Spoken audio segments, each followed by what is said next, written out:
Macam mana teknik nak hafal Quran bagi saya bukan teknik saya tuan. Saya pergi belajar dengan Ustaz Adi Hidayat di Indonesia. Kita belajar pada karantina tahfiz yang dah melahirkan lebih daripada 10,000 hafiz dalam tempoh sebulan sahaja. Dia menghafal 30 juzuk Al-Quran dalam tempoh 14 hari. Saya tunjuk dalam ni, boleh? Macam mana teknik itu untuk kita apply. Adakah sebab semut tuan lupa? Tak. Bismillahirrahmanirrahim. Assalamualaikum warahmatullahi wabarakatuh. Innal hamdalillah nahmaduhu wa nasta'inuhu wa nastaghfiruh wa na'udzu billahi min shururi anfusina wa min sayyiati a'malina may yahdihillahu fala mudilla lahu wa may yudlil fala hadiya lahu. Ashhadu an la ilaha illallah wa ashhadu anna sayyidana Muhammadan abduhu wa rasuluh. Allahumma aftah alaina hikmataka wa anshur alaina min khazaini rahmatika ya arhamar rahimin. Rabbana zidna ilman nafi'a warzuqna fahma. Allahumma yassir wa la tu'assir. Rabbi tamim bi khair amin amin ya rabbal alamin. Qala Allah ta'ala fil kitabil aziz. أعوذ بالله من الشيطان الرجيم الذي خلق الموت والحياة ليبلوكم أيكم أحسن عملا وهو العزيز الغفور صدق الله العظيم. وقال النبي صلى الله عليه وسلم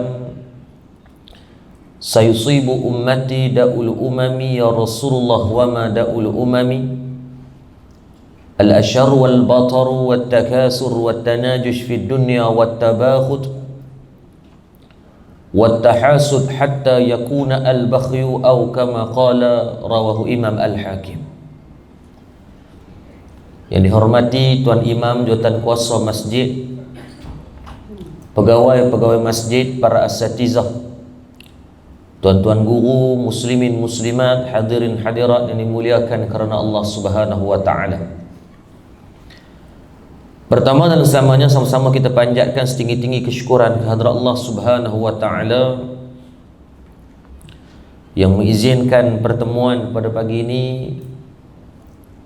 Mudah-mudahan Allah Subhanahu wa taala memberikan kekuatan iman dan mencampakkan kekuatan istiqamah untuk berterusan melakukan ibadah.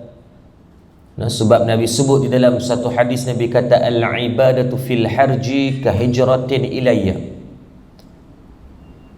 Hadis ni ada dalam kitab 40 hadis peristiwa akhir zaman, di antara hadis yang paling pendek dalam 42 hadis yang dihimpunkan. Tapi maknanya cukup besar, pahalanya cukup besar apa yang disebutkan oleh baginda Nabi sallallahu alaihi wasallam, al-ibadatu fil harji. Orang yang boleh beribadah fil harji ketika Allah mendatangkan zaman ataupun ujian yang berat. Fil harji juga diterjemah dengan al-khatlul salasan, ataupun diterjemah oleh baginda Nabi sallallahu alaihi wasallam dengan ketika datangnya zaman yang penuh dengan ujian fitnah, pembunuhan, pergaduhan, berkelahi sana sini. Habis semua sudut akan menjadikan satu sudut perbalahan.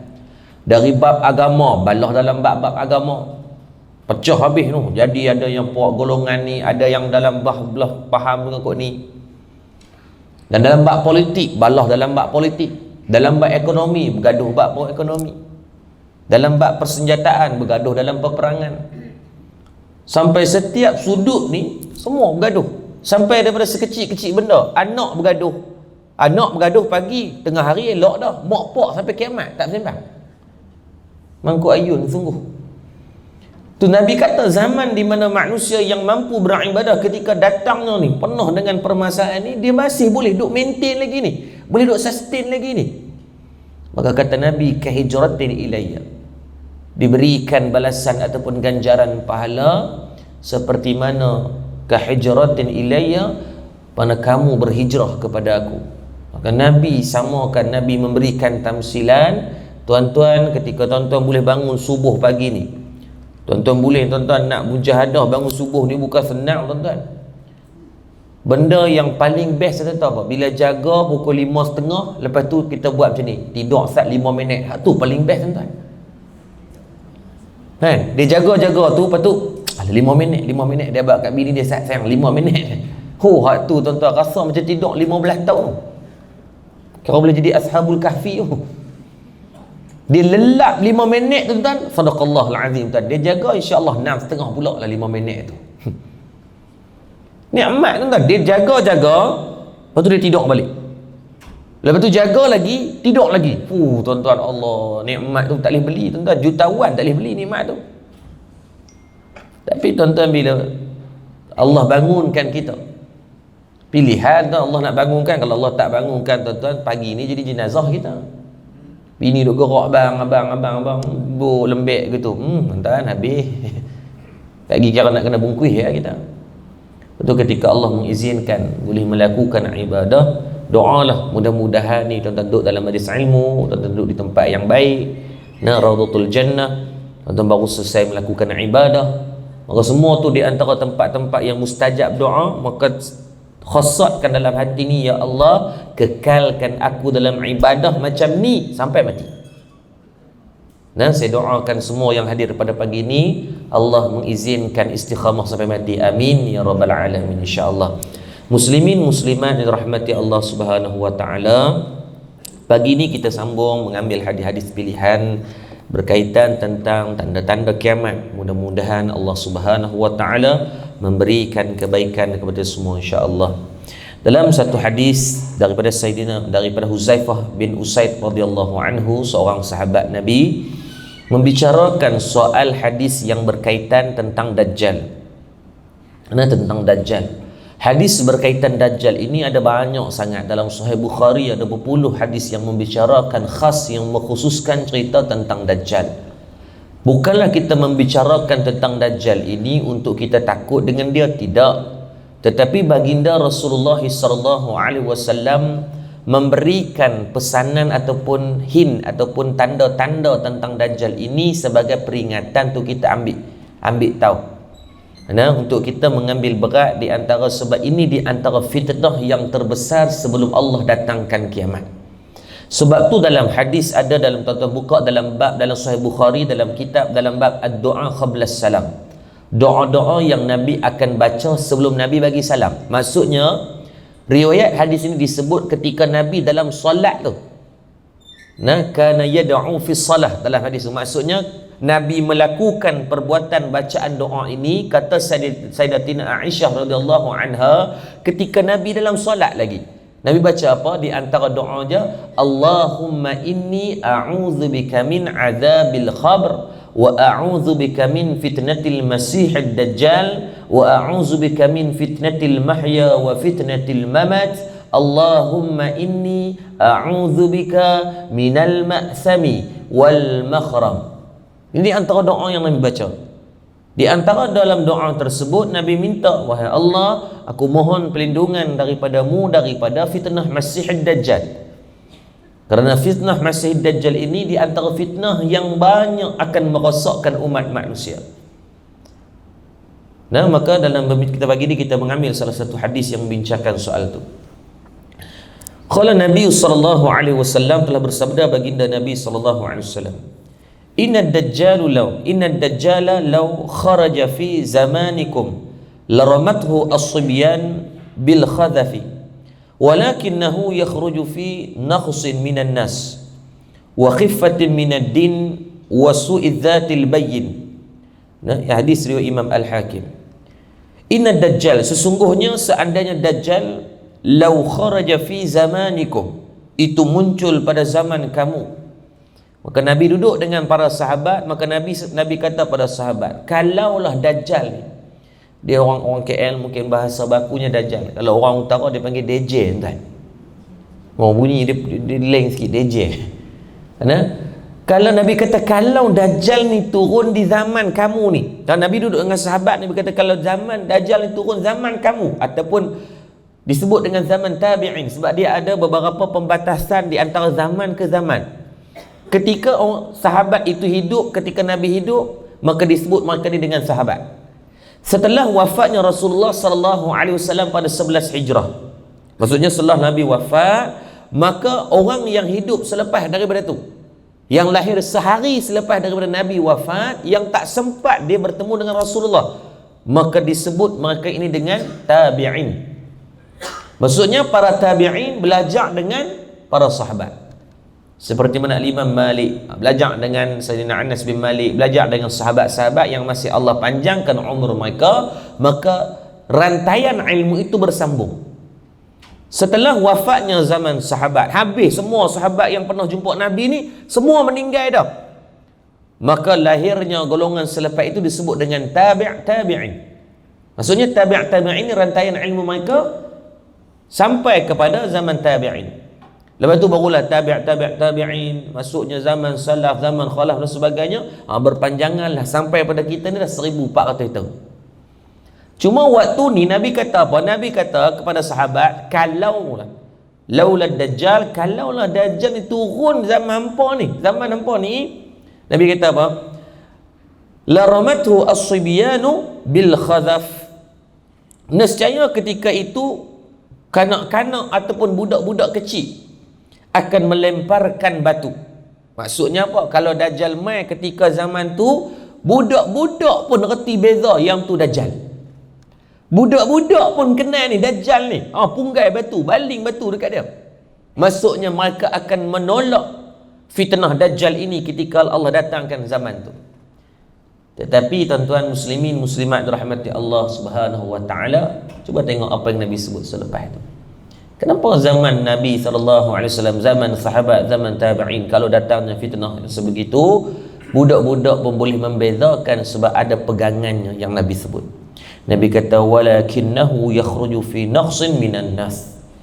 Sebabkan ketika tu Nabi kata, tetapi ia akan muncul, Nabi kata yang pertamanya, Dajjal takkan datang zaman tu sebab Nabi kata tetapi ia akan muncul di saat bilangan umat Islam yang benar-benar kuat agama itu mula sedikit. Dajjal ni dia akan turun ketika mana umat Islam itu yang berpegang teguh pada agama tu sangatlah sedikit. Sehingga kan dalam hadis yang lain kita pernah bincang pada beberapa tahun yang lepas, Nabi sebut tentang bagaimana akhir zaman itu Islam akan kembali dalam keadaan yang sangat terasing. Mengamalkan satu perbuatan Islam, mengamalkan ibadah Islam, berpakaian seperti orang Islam menjadi seolah-olah aib dalam masyarakat. Hari ini berlaku. Kalau tuan-tuan tak percaya, ibu-ibu yang hadir pagi ni yang duduk pakai telekung ni kan, saat lagi try pergi market pakai telekung, orang tengok atas bawah maklong ni gelong ke apa ni, duduk masuk pasal jadi pelik. Padahal biasalah telekung, tak ada masalah apa. Orang Nusantara ni je pakai telekung, kalau orang luar ni tak pakai pun, tapi kita jadikan tu sebagai pakaian yang kita mengkhususkan dalam solat, dan ia sunnah Nabi. Ni ibu-ibu ni duk amalkan satu sunnah Nabi. Sejak bila Nabi pakai telekung ni? Tak, maksudnya Nabi mengajarkan kita mengkhususkan pakaian, biar ada pakaian digunakan ketika solat. Sebab setiap pakaian ada wajah dia. Kita pergi office, ada tak pakaian dia? Ada. Duduk dalam badan uniform, ada tak pakaian dia? Dan dengan pakaian itu mencerminkan apa pekerjaan kita, apa perbuatan kita. Sebab tu Tok Guru sebut apa? Dia kata apa? Tandah pun ada tanda. Dia ada lambang tandah kan? Tuan-tuan keliru tak tengok gambar tandah? Gambar perempuan ada cara dia, gambar lelaki ada gambar dia, ada dia buat gambar lain daripada tu. Dah. Maka sama dalam sudut pakaian, maka ulama membincangkan ketika salat disunatkan kepada kita mengkhususkan satu-satu pakaian. Sebab kita akan ada peringatan sikit. Maksudnya bila nak pakai benda ni, takkan kita nak buat benda-benda merapu sangat. Tak buatlah lolak-lolak sangat, nak guling-guling lebih kurang, tak ada. Sebab dia tahu itu adalah pakaian solat. Ni yang dia amalkan ni, si telekong Siti Khadijah lah apa, mahal sikit tak apalah malong ni. Maka dapat pahala ni. Balik selagi atas motor tu gosok apa, saya abang beli telekong baru. Dapat pahala. Sama dengan laki, biar ada satu pakaian yang khusus digunakan ketika solat. Bagi hak kemas-kemas gila ni, kadang-kadang jubah sampai naik tik lalat dah, jam tuan. 7 hari 7 malam tiba jubah yang sama ya. Dia kata mujak, pakai juga jubah. Bukan soal mujak, soal nak kepada pahala yang lebih. Maksudnya kita susun lah, jubah ni, jubah ni, jubah ni, jubah ni. Oh, nampak kemas sikit. Sebab orang lelaki ni, bukan kata tuan-tuan saya pun sama, dia jenis tak kisah. Pakai api 7 hari 7 malam, sebab orang tak tegur sangat lelaki. Orang perempuan dia sensitif. Tudung sama, pi kenduri. Dia nampak tudung dia dengan tudung kawan tu sama. Stres dia. Tak lalu nak makan, dia kata bila nak balik tu. Kalau orang lelaki jumpa, oh baju sama. Dia syok. Hang beli kat mana? Oh tu hang beli yang waktu promosi RM20 tu kan. Oh sama, dia kata murah nak ada lagi ya. Kalau orang perempuan dia turun kereta tengok Allah tudung sama. Dia kata abang sayang tak makan tu, abang sayang lulang kereta lah, tunggu. Maka pakaian dalam solat itu sendiri merupakan satu kebaikan ketika kita guna. Tapi kalau sekarang gunakan pakaian ni pergi di pasar raya, oh jadi aib, jadi benda yang pelik. Jadi pelik. Maka akan jadi terasingnya Islam itu, dan pegangan dari segi kefahamannya juga akan bermasalah. Dia panggil hari ini, dia panggil neutralisasi berlaku. Apa makna neutralisasi ni? Dia menetralkan benda-benda yang tak elok jadi elok dalam kepala otak kita. Contohnya apa? Contoh dalam isu couple. Kalau tahun 90-an, 80-an, memang susah tuan-tuan kita nak tengok orang bawa markah duk ronda petang-petang. Bawa awet markah sini panggil markah ke ada maksudnya bawa awet petang-petang tu kan, dia bawa di belakang ronda tu. Dulu payah nak jumpa. Kalau mungkin zaman ayah-ayah kita, zaman yang motor nak basikal atau nak Vespa tu kan, payah nak tengok orang yang belum berkahwin nak duduk mesra macam tu, susah. Dan dia dikira sebagai satu aib. Zaman tu, zaman saya sendiri pun 90-an ni, kalau hidup ketika ada awet apa semua ni, dia cuba merahsiakan sebaik mungkin. Walaupun memang kita mungkin bercinta dengan si fulanah binti si fulanah, kita memang bercinta betul dengan dia. Tapi kalau orang duk main kanan, dia duk main kata, oh hang suka kat dia, hei hang buat elok lagi, aku tumbuk hang ikut. Kita marah, oh padahal betul kita bercinta dengan dia. Sebab ketika tu merupakan satu aib. Cinta dengan orang ni tak ada mah habang kat dah, tak ada siapa pun nak bocorkan dah. Tulis surat cinta ni lipat-lipat bedak Johnson baby hantar kat dia. Tulis pula kat tu jangan habaq kat orang, jangan cerita kat orang, tulis siap pesanan. Sebab ketika tu kita tahu benda tu adalah benda yang haram. Tapi adakah hari ni benda itu jadi aib? Tak. Bukti dia, cuba tengok budak-budak umur 11 tahun, 13 tahun, 14 tahun di Facebook, Instagram, dia siap boleh declare in relationship dengan siapa? In married, umur 13, boh dah berkahwin dengan nama boyfriend dia. Gila tuan-tuan. Dan dia tak rasa malu. Pada dia merupakan satu pengiktirafan. Satu kajian yang dibuat tuan ni, saya terlibat dengan program dengan sekolah pemulihan akhlak di Kedah. Dia kata, ustaz tahu tak sekarang ni dia jadi satu budaya di sekolah menengah peringkat rendah, maksudnya tingkatan 1, tingkatan 2, tingkatan 3, dia jadi satu trending. Mereka akan pastikan pada umur 14 tahun, 15 tahun mesti dah ada balak, maksudnya dia kata mesti dah ada power, mesti kena. Kalau tak ada, kira hang ni cak ayam. Kalau tak ada ni, hang ni kira something wrong somewhere. Dia kira macam satu challenge tuan-tuan. Bila dia main umur sekolah menengah, mesti kena ada boyfriend. Muka pecah rumah pun tak apa. Tak apa, yang penting ada. Bila orang tanya, hang ada boyfriend lagi? Oh ada. Hang tu kira okey. Kalau tak ada, dia kata hang ni hang ni main daripada mana ni? Planet Pluto ke mana? Dia menjadi satu aib. Saya kata, yang tu data yang dibuat ke atau dia kata ustaz, memang kita panggil daripada 100 pelajar ni. Sebab dia pun memang pusat pemulihan akhlak, dan mereka kerjasama dengan AADK. Sebab tu dia pun buat kerjasama dengan isu dadah. Dan bila dia ambil daripada 10 pelajar secara rawak ni, daripada 10 tu 8 orang yang pernah berzina umur 15 tahun. 8. Oh, kita dengar pun takut tuan. Mudah-mudahan Allah pelihara lah daripada anak-anak tuan-tuan, anak-anak saya, insya-Allah, mudah-mudahan. Dia menjadi satu benda yang kalau mai pada umur tu mesti kena ada.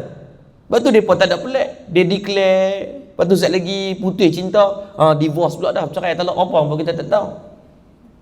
Dan dia jadi benda yang biasa. Sampai pada peringkat mak ayah pun rasa benda tu biasa. Mula-mula mungkinlah marah ni, tapi dah lama sangat neutralisasi berlaku dah. Neutralisasi berlaku dalam kepala otak. Tak apalah, zaman dia, biarlah, yang penting dia jaga semayang, sudahlah. Nak apa-apalah, jangan buat benda merepek-merepek, sudah. Dia mula berlaku. Walaupun jelas perbuatan itu haram. Macam contoh kita tengok isu LGBT kan di bumi Malaysia. 10-15 tahun lepas, tuan-tuan takkan dengar lah, orang nak bincang pun tak berani. Orang nak sebut pun tak berani. Kalau ada daripada kalangan anak-anak kita yang terlibat dengan gejala-gejala yang macam ni, tuan-tuan, jam otak. Malu kita. Saya ingat di tahun lepas bulan Ramadan saya program di sini, saya dihubungi oleh Persatuan Gay Malaysia. Dia pun telefon, dia kata, "Ustaz, boleh tak kami nak join?" Masa tu kita ada Qiyamul Lail, lepas tu kuliah subuh di sini. Dia pun berhubung, dia kata, "Ustaz, boleh tak kami nak join jadi Qiyamul Lail dengan kuliah subuh Ustaz pagi esok?" Kita telan elok ni tak lepas. Duduk fikir balik, tak apalah, mudah-mudahan mereka main tu jadi uslub dakwah kepada mereka. Kita nak pergi, mungkin nak duduk macam Ustaz Abid Liu, kita tak ada kemampuan sangat kan, tak ada kemahiran yang sehebat macam tu. Tapi bila mereka telefon berhubung, dia tahu Ustaz kami duduk ikut kuliah di YouTube apa semua, jadi kami nak main tu. Saya kata main lah, tak ada masalah. Jadi waktu kuliah subuh lebih kurang macam ni, kita duduk scan kat mana tu, nampak biasanya dulu lah kita duduk perasan gay ni, dia ada macam fizikal yang kita boleh tengok, impression kita boleh tengok tu, nampak lah dia nampak macam sanjut sikit, lembut tu kan.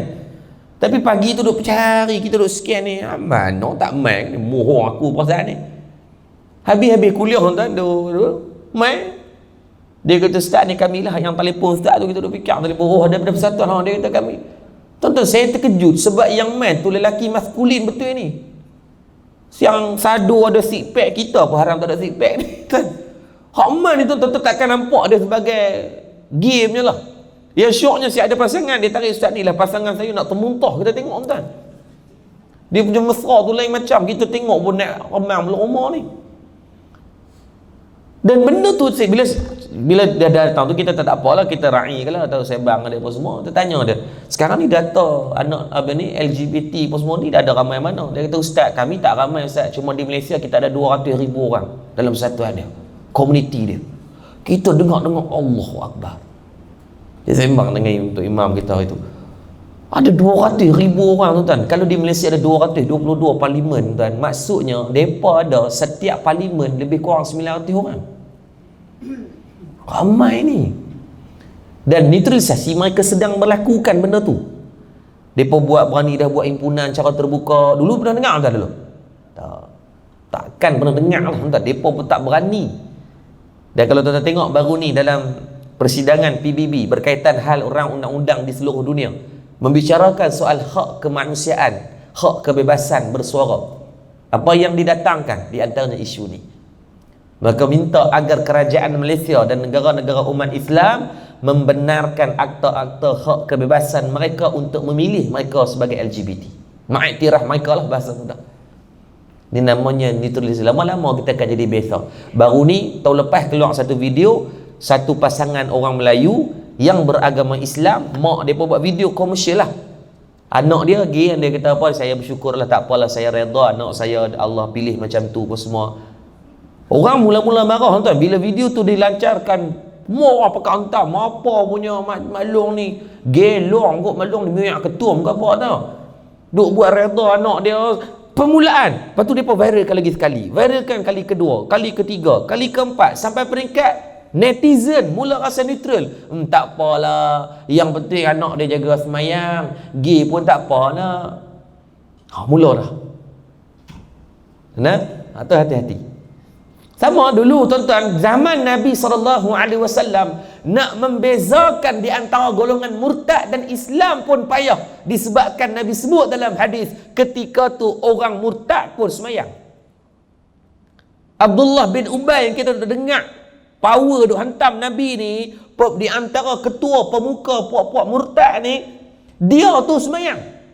Hak lain ni semua meneru sembahyang juga, sehingga kan ada hadis yang Nabi pernah tegur Sa'labah berkaitan ketika mana Sa'labah salat, dia akan cepat-cepat balik. Maksudnya, "Assalamualaikum warahmatullah, Assalamualaikum warahmatullah." Bila bagi salam, dia cepat-cepat, dia angkat pungkuk balik. Nabi melihat keadaan tersebut. Sebab tu Macam saya tengok imam kita tadi kan, bagi salam apa yang dia buat? Dia akan menghadap makmum. Itu adalah sunnah Nabi. Nabi setiap kali bagi habis sembahyang, Nabi akan mengalihkan pandangan menghadap ke arah makmum. Sebab apa? Nabi akan tengok siapa yang tak datang dan siapa yang datang. Siapa yang tak datang, Nabi akan pergi cari lagi sebab apa tak datang. Bukan nak marah apa, Nabi nak tanya sebab apa tak datang. Sebab ketika tu seluruh umat Islam sembahyang di masjid, sehingga kan Nabi boleh scan siapa mai, siapa yang tak mai. Kalau Tok Imam kita buat tu di Shah Alam, Tok Imam berkata buat kerja apa, jenuh pergi cari orang seluruh Shah Alam ni. Jenuh ketuk pintu seksyen 3, seksyen 4, seksyen 5 apa semua ni. Ketika Nabi duduk kali ni, Nabi tengok setiap kali bagi salam, mesti Sa'labah ni cepat-cepat dia jadi kalut-kalut bangun balik, kalut-kalut bangun balik. Sebab tu dalam Imam Nawawi bahas dalam kitab dia, tuan-tuan ingatlah selepas ni, selepas bagi salam, sesibuk mana pun kita, ambillah masa beberapa saat untuk, kata Syekh Nuruddin Marbu Al-Banjari, dengan sekurang-kurangnya istighfar.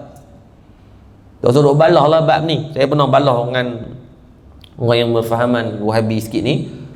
Dia tegur, dia kata mana ada hadis Nabi berkata wirid lepas sembahyang. Jadi kita datanglah bagilah hujah. Dia kata Nabi kata barang siapa yang baca selepas solatnya, baca subhanallah alhamdulillah wa akbar, diberikan pahala sekian ni, hadis sahih apa semua tu. Oh, dia kata tapi tu tak ada pun tu, Allahumma ajirna minna, Allahumma, tak ada pun susunan-susunan tu mai pada mana Nabi tak nak buat. Dia kata tak apalah, saya tak mau balas lah, tak apalah, hang lah menang, aku lah bodoh, hang cerdik lah, senang. Bahas takkan habis juga. Bagi kita dia bukan nak cari titik kesamaan, nak cari perbalahan, nak cari khilaf. Dia boleh jumpa lah kat mana pun. Masa saya kata kat dia, nak buat, tak mau buat, sudah. Kalau dia kata tidak setuju, buat deras-deras, buat pelan-pelan, masa sendiri. Tuan-tuan sendiri pun habis mayang, masa macam ni, lagi nak kena masuk kerja dah, semalam pula, sekarang pula subuh agak lewat kan.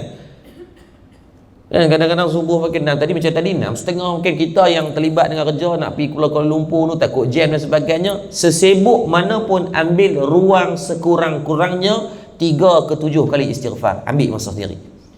Soalnya bagi assalamualaikum tu sebab ada fadilat. Imam Nawawi syarah panjang, bila-bila nanti saya akan baca kat tuan-tuan, berkaitan selepas solat, anjuran agar tidak bersegera untuk bangun, sebab ketika tu Allah sedang mengampunkan dosa kita.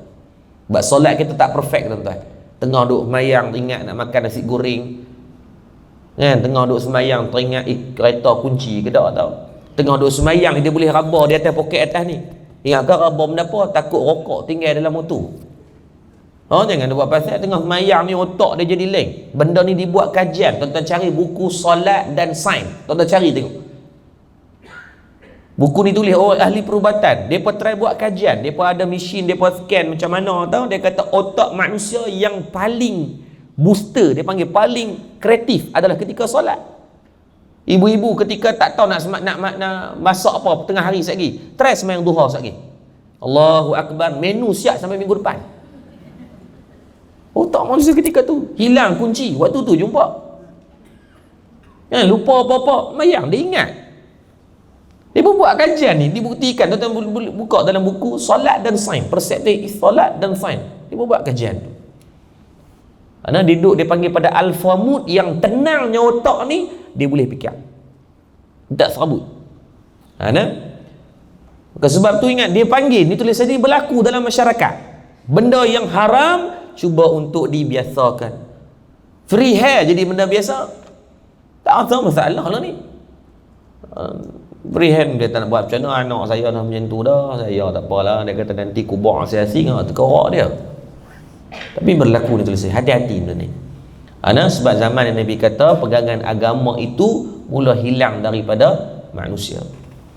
Maksudnya dari sudut pegangan akidahnya mula menjadi masalah. Di zaman Rasulullah sallallahu alaihi wasallam, kanak-kanak itu sendiri ketika datangnya seruan jihad, mereka ni berebut nak masuk. Ketika berlakunya perang Badar, datangnya Abdullah ibn Umar radhiyallahu anhu, yang ketika tu umurnya sebaya dengan Sayyidina Anas bin Malik.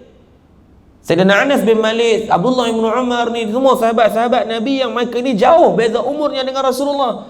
Rasulullah berumur hampir dengan 50 tahun lebih, mereka baru umur 8, 9, 10 tahun. Dalam keadaan muda macam tu pun, ketika berlakunya perang Badar, mereka nak masuk. Wahai Rasulullah, kami nak masuk peperangan, mak ayah kami dah izin dah, tapi disebabkan mereka ni kecil sangat, kecil sangat, maka Nabi tidak izinkan. Nah, sebab tu Sayyidina Muaz dan Sayyidina Muawiz yang kita dengar kan, kisah tentang Sayyidina Muaz dan Sayyidina Muawiz, di antara dua pemuda yang berumur 13 tahun yang menyertai perang Badar. Budak-budak lain tak lepas ni, hak lain semua tak lepas sebab kecil sangat. Sayyidina Muaz dan Sayyidina Muawiz umur 13 dengan 14 tahun. Masuk dalam selection lah, dalam pemilihan untuk berperang dalam perang Badar ketika pada tahun 2 Hijrah. Itu peperangan pertama dalam Islam. Tapi excitednya mereka, kuatnya akidah mereka ni. Anak kita nak hantar tusyun pun ria guling-guling depan pagar. Sayyidina Muaz dan Sayyidina Muawiz ketika tu dipasakkan akidah yang kuat tak kuat pada mereka ni, ketika panggil perang berebut Nabi ni. Hak lain semua banyak budak-budak. Tuan-tuan cuba tengok senarai pemilihan perang Badar ni banyak lebih daripada 20 orang budak-budak yang nak masuk. Tapi yang Nabi izinkan 2 orang, Sayyidina Muaz dan Sayyidina Muawiz. Jelas Sayyidina Muawiz yang syahid, mati di tangan Ikrimah. Ketika tu Ikrimah Ikrimah yang belum masuk Islam ketika ni. Ketika dia tengok bapak dia dibunuh oleh Abdullah bin Mas'ud, yang mana ditewaskan, dijatuhkan, Abu Lahab jatuh di tangan Muaz dan Sayyidina Muawiz ini. Maka Ikrimah datang sehingga memenggal tangan dan syahidnya Sayyidina Muawiz. Budak-budak 13 tahun. Sebab ketika tu ditanam di pasak akidah yang kuat. Persoalan kita hari ni, akidah anak kita tentang agak-agak macam mana? Jangan kata akidah anak kita, akidah kita macam mana? Institut Kefahaman Islam Malaysia keluarkan kajian berkaitan solat di Malaysia. 80% umat Islam di Malaysia solat tak sempurna sehari 5 waktu. Tuan-tuan, tidak ada masalah untuk tuan-tuan tolak. Bila sebut kajian, tuan-tuan, dia melibatkan random punya kajian. Tetapi dari sudut cakna wajib kena ambil tahu, dan kita tak dapat nafikan dengan apa yang sedang berlaku hari ini. Memang umat Islam kita sedang banyak meninggalkan solat. Saya baru balik pada Cambodia 3 hari lepas, misi dakwah di sana. Alhamdulillah tuan dapat perkabaran baik. Semalam ada 4 keluarga yang nak masuk Islam. InsyaAllah saya akan pergi sana balik. Cambodia ni bagus sebab kerajaan dia mesra dengan Islam. Saya sampai di sana, gubernur dia, menteri besar dia lah mai jemput kita untuk buat pusat Islam di sana dan sebagainya. Berbeza dengan Myanmar. Myanmar memang sadaqallah, dengar Islamnya jam keren. Dia allergic. Jadi bila pergi di sana sendiri pun tuan-tuan, banyak gila yang Islam dah masuk Islam 3-4 tahun lepas yang tak pernah semayang pun. Tak apalah, mereka sebab tidak ada pendakwah yang datang di sana dan sebagainya, mereka tidak faham tentang Islam. Sehingga kan ada Islam yang dia memang ada satu agama Islam di sana, mereka kata Islam, tetapi hanya semayang ni menggunakan niat. Mayang niat nak mayang apa? Zuhur, settle. Niat nak semayang asar, settle. Niat semayang tarawih, senang tu mas. Semayang tarawih depa tak kayuh gaduh dah. Mai masjid ramai-ramai, hang niat 20, aku niat 8, okey balik. Hang tak payah bergaduh dah, kita duk bala-bala depa niat. Oh, kata jam depa ni. Bila kita pergi, kita tanya, semayang niat, puasa niat, zakat niat, haji pun niat. Makan kena makan, tak niat. Makan patutnya niat lah juga, ambil makanan niat, ya Allah saja aku makan ya Allah kerana mu ya Allah, bagi leh. Ada di sana tu. Dan di sini pun ada yang hak di sini, di sana sebab mereka tidak faham syiar, tak sampai sepenuhnya. Mereka mengucap kalimah syahadah, lepas tu tak ada orang nak menyampaikan dah. Maka terhenti tekad tu. Mereka ada jawapan sekurang-kurangnya, cerita dekat Allah nanti. Ya Allah, dulunya ya Allah, kami kenal hanya syahadah ya Allah. Asyhadu an la ilaha illallah. Hak tu ya kami kenal ya Allah. Lepas tu tak ada orang dah mai duk cerita ke kami pasal Islam ni. Kami nak pergi belajar, kami tak ada duit. Depa di sana tuan-tuan, ayak pun berkayak sungai.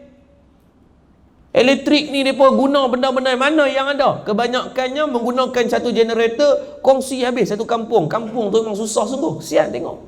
Ya, kalau ada jawapan tu, kita hampir setiap corong masjid ada pengajian setiap malam. Apa alasan kita? Daripada pengajian yang paling asal sampai pengajian kitab-kitab besar pun kita tengok ada. Yang kita ada sebahagian kitab yang saya sendiri pun tak boleh nak baca. Dengan kadar ilmu saya tak boleh. Tapi kita tak ambil manfaat. 80% ni solat jam krem ni.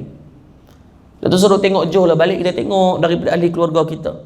Sebab ni Allah perintahkan, ya ayyuhallazina amanu khu anfusakum wa ahlikum nar. Wahai orang-orang yang beriman kepada Allah Subhanahu wa taala, peliharalah diri kamu wa ahlikum, dan orang di bawah jagaan kamu. Maka kena hati-hati dalam bab ni. Boleh tengoklah dalam bab semayang. Anak-anak kita, pegangan tu pegangan asas tiang agama pada dia dalam bab solat. Ramai mana hari ni menzalimi hak solat. Kadang-kadang kita duduk dalam masjid, kita semayang 5 waktu cantik dah, tapi kadang-kadang bila anak ni pagi ni kan, hari Sabtu kan, mungkin ada anak-anak kita tak bangun lagi subuh ni. Tuan-tuan ingat sebagai mak ayah, kita sedang menanggung dosa tu setiap saat. Bagi kita faham, kita pun pernah membesar dalam keadaan remaja, kita tahu benda ni berat tuan. Kita mak ayah gerak, saya dulu arwah mak saya gerak. Bangun-bangun semayang, dia bangun celek mata, dia lena balik. Kali kedua main gerak, dia bangun setapak, dia lena balik. Tak kau nak bangun tuan-tuan, Allah, 7-8 kali kena gerak. Mujahadah tu lah. Sedangkan mungkin kita tadi tak gerak dia pun. Lepas tu kita duk kata apa, tak apalah, biarlah dia cuti ni, bagilah bonus sikit kat dia. Bukan masalah cuti tak cuti, itu soal akidah dia. Itu adalah rukun Islam ke atas dia. Tuan-tuan meruntuhkan satu rukun Islam, takut rosak akidah dia nanti. Dalam pembahasan kitab berkaitan meninggalkan solat ni, Nabi kata ma bainar rijal kufur as-salah. Apa yang membezakan kita dengan golongan kufur, satu solat. Dalam Nabi kata Dajjal ni akan datang ketika mana manusia itu dari segi pegangan agamanya mula dalam keadaan yang goyah, baru dia akan main. Bila dia main dalam keadaan yang macam tu, memang mudahlah nak menipu orang. Hari ni bukan kata Dajjal tuan-tuan, kalau kita tengok ajaran-ajaran sesat yang merepek-merepek ni, banyak kan ajaran-ajaran yang panggil dengan yang baru-baru ni, dia main yang pelik-pelik, campur aduk dan sebagainya. Ramai tak ikut? Ramai. Ayah pin dulu ajaran dia, kita tengok pun tak happy, tapi ramai dah ikut. Beribu orang ikut di Gong Balai, di kawasan Mercang. Tapi di tempat dia tu kita tengok, Allahu Akbar, ramai tu. Dan yang ikut bukannya golongan yang tak pandai, sebahagiannya daripada kalangan golongan profesional. Secara logik pun kita fikir, tak boleh pio tu, tengok daripada apa yang dia bawa. Kalau macam ibu-ibu, kakak-kakak semua ni, yang ni pi nak ikut ajaran dia, jumpa dengan dia, kena buat proses penyulingan. Penyuling tu ayam kan. Kalau kita ni proses pengampunan, kena pergi jumpa dengan dia dulu. Kalau yang muda-muda, kena tidur dengan dia. Kalau yang tua, dia kata tak apalah, dapat pelepasan. Korok dia sungguh. Daripada asas yang paling awal pun otak kita rasa menolak dah benda tu. Tapi ada orang ikut, ada. Setiap kesesatan akan ada pengikut dia. Banyak mana ni hak mengaku jadi Rasul, yang mengaji jadi Tuhan, mengaji wakil Tuhan, macam-macam ni, dan semua ada pengikut. So tak pelik. Syiah ramai tak pengikut dia? Ramai. Jabariyah banyak tak pengikut dia? Ramai. Betul, bayangkan ni, yang fitnah the ultimate ni belum datang, baru datang yang kecil-kecil ni pun, Allah jen. Kita hari ni jangan kata yang ajaran-ajaran sesat ni tuan, yang duduk dalam rumah kita, televisyen dengan internet saja pun lah jam dah. Kadang-kadang tak boleh nak mujahadah dah. Dengan drama Melayu kadang-kadang sembahyang jadi lambat. Dengan sembang kawan tu bukan Dajjal lagi, tu bukan kawan kita je tu, suami kita tu, bini kita tu, tapi sembahyang jadi lambat dah. Orang Kedah panggil mengot kan, buat lambat, relax. Berlaku tak sekarang? Berlaku. Dan kita tahu mana prioriti, mana keutamaan dia. Sebab tu hati-hati. Zaman Nabi kata Dajjal tu akan datang ketika mana pegangan agama ataupun kita ni duduk betul-betul dengan agama tu dah mula. Saya tak kata tuan-tuan, saya bersama mudah-mudahan Allah ampunkan semua dosa kita, insya-Allah. Nah, yang pertama. Yang kedua kata Nabi SAW, wa khiffatin minad din. Pertama tadi, Dajjal akan turun ketika mana orang yang kuat beragama tu tinggi sikit dia. Yang kedua adalah Nabi kata, dan pengetahuan agama pun sangat sikit. Maksudnya tadi dari segi dia sendiri itu mengamalkan dalam kehidupan beragama ni dah mula sikit dah satu. Yang kedua ni pula pengetahuan tentang agama pun sikit. Maksudnya penguasaan tentang ilmu fardu ain pun ke laut dah. Tadi dia mengamalkan dalam kehidupan dia, sembahyang dia, puasa dia, zakat dia. Yang kedua Nabi kata wa khiffati minad din, yakni mereka ni dari segi kefahaman tentang agama pun dah mula hilang. Bukti dia apa? Cuba tengok hari ni. Tuan-tuan balik segi ada satu kajian, tuan-tuan tengok daripada Fakulti Pendidikan daripada Universiti Kebangsaan Malaysia. Saya baru baca kajian ni. Kebetulan saya buat satu buku, saya menulis buku untuk pelajar tahfiz saya. tulis berkaitan data berkaitan buta Al-Quran di Malaysia. Kita nak bagi semangat kat mereka, kenapa kamu kena hafal Quran, kenapa kamu kena sekian-sekian. So kita nak bagi sebab kena datangkan dengan bukti, baru mereka semangat tengok, tengok data tu hari-hari. Jadi saya tengoklah satu data, tuan tulis lagi, tuan balik baca sendiri. Bagus penulisan dia, kajian ini bagus. Daripada ini Fakulti Pendidikan Universiti Kebangsaan Malaysia tahun 2011. Kajian ni lama dah tuan, kat 10 tahun dah. Dia pun buat satu kajian berkaitan data buta Al-Quran di Malaysia, tapi dia mengkhususkan kajian itu di Terengganu.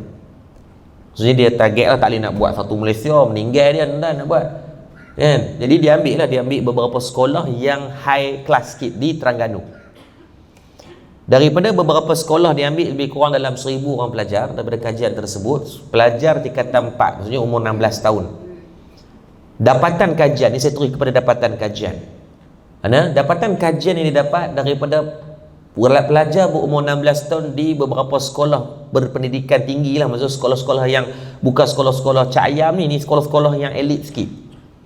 Daripada dapatan kajian tersebut, dia mendapati 38.7% pelajar berumur 16 tahun yang buta Al-Quran. Umur 16 tahun 16 tahun ni kira confirm lah balik insya-Allah, laki maupun perempuan.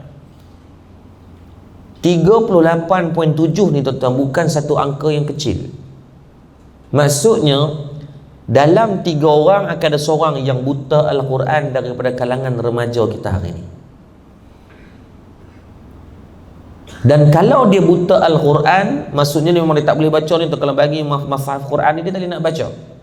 Dan daripada data tersebut, 70% yang bermasalah dalam membaca suratul Fatihah. Bila saya tengok dengan data tu, saya tak puas hati. Apa yang saya buat, saya minta tim education kami, guru-guru saya minta agar buat beberapa modul. Nama ni saya siap dah modul tu. InsyaAllah hari Isnin ni kalau tak ada apa, saya bagi kat tuan-tuan. Sebab Isnin ni ada kuliah duha di sini. Kalau tuan-tuan yang ada kenapangan, saya akan bahas. Saya tak ada sempat, saya baru sampai pagi tadi. Kita buat nama program tu namanya Mukmin Professional. Mukmin Professional ni kita adaptasi daripada modul kafar sekolah rendah, kita buat dalam peringkat sekolah menengah untuk kita bagi kesesuaian pada sekolah menengah. Tapi kita brandingkan dia kepada Mukmin Professional. Saya jaga 4 sekolah di kawasan Sungai Petani. Saya tak sebutkan nama lah. Ada 4 sekolah yang kita jaga. Ini sekolah menengah untuk kita nak tengok tally ke tidak kajian tersebut dengan sekarang. Mungkin kita kata 10 tahun lepas. So kita buat tahun 2018 dengan 2019. Dengan data yang kita dapat tuan-tuan, tidak lari malah lebih teruk. Kita berandai mudah-mudahan dengan perkembangan teknologinya, dengan pendidikan yang semakin baiknya, dengan harapan mudah-mudahan yang 2011 itu tersasar, ataupun mungkin angka itu telah pun semakin menurun daripada 38 jadi 28 ke. Tak tuan-tuan, daripada 4 sekolah yang kita buat, saya sampai peringkat buat exam kepada mereka, kita minta kerjasama dengan guru tanpa ambil sekupang pun. Kita buat sama macam kelas kafar. Budak-budak habis sekolah pukul 1, dia akan ada 2 jam sesi macam kurikulum dia dalam bentuk Mukmin Professional. Saya mengambil kitab Safinatun Najah. Tuan-tuan tulis nama kitab asas ni, tuan-tuan wajib kena belajar kitab ni. Sebab dia di antara kitab fiqh yang paling asas dalam mazhab Syafi'i, namanya kitab Safinatun Najah. Dia ajarkan ilmu tentang fardu ain daripada awal, rukun iman, rukun Islam, bab ihsan, ajak bab ayang, ajak bab tayamum, ajak bab solat, ajak bab puasa, ajak bab zakat. Dia nak. Ilmu fardu ain sahaja dibahaskan dalam kitab tu. Yang bagusnya telah pun diterjemah dalam bahasa Melayu. Di antara yang paling saya tengok terjemahan yang paling sempurna dan mudah difahami, Ustaz Muhadir tu. Ustaz Muhadir mengajar, ada kan mengajar sendiri kan? Tu kitab tu. Kalau dia syarah dah tebal lah. Asalnya nipis je kitab tu. Dalam bahasa Arab dah diterjemah dalam bahasa Jawi dan bahasa Melayu. Saya tengok dan saya dapat sanad daripada Ustaz Muhadir sendiri. Alhamdulillah, saya tengok ni di antara yang cukup sempurna dari segi syarahnya untuk kefahaman kita sebagai orang awam.